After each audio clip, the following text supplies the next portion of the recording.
नमस्कार दोस्तों, एक गायत्री ठाकुर जी का एक कहा हुआ सुना रहे हैं।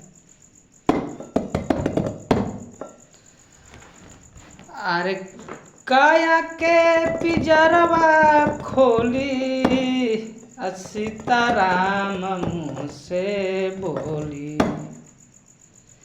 अरे काया के पिजरवा खोली, सीताराम मुँह से बोली। हमरा नइखे पाता कफनी चिड़ैया कौने ओर भागल रे राम। हमरा नइखे पाता कखनी चिड़ैया कौने ओर भागल रे राम।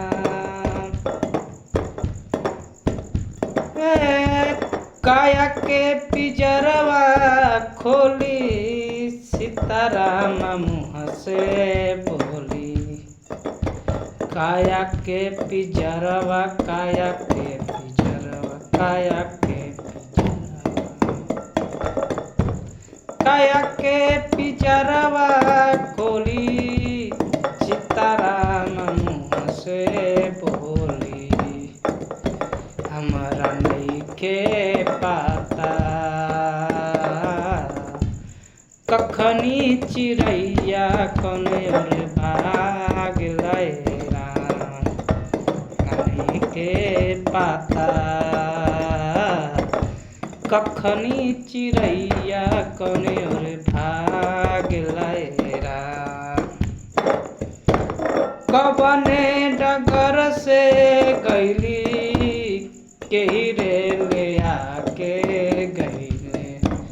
कवने डगर से, कौने डगर से, कवने डगर से, कवने डगर से गइली, केही रे ले आके गइले।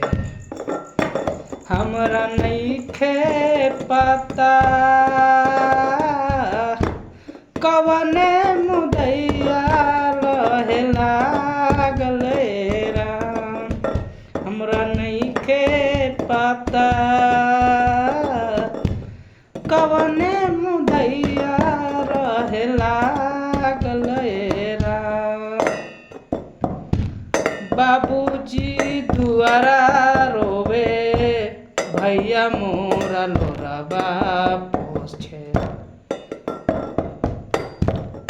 बाबूजी दुआरा, बाबूजी दुआरा, बाबूजी दुआरा रोवे, भैया मोरा लोराबा पोछे।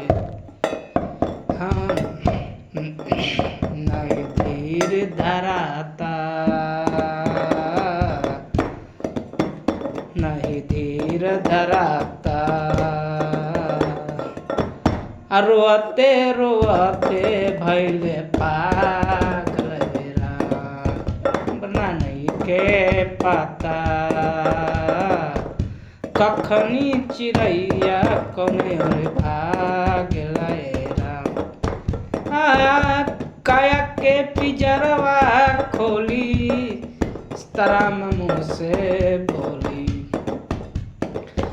काया के पिजरवा खोली, सीताराम मुँह से बोली। हमरा नइखे पता कखनी चिड़ैया कौने ओर भागल रे राम।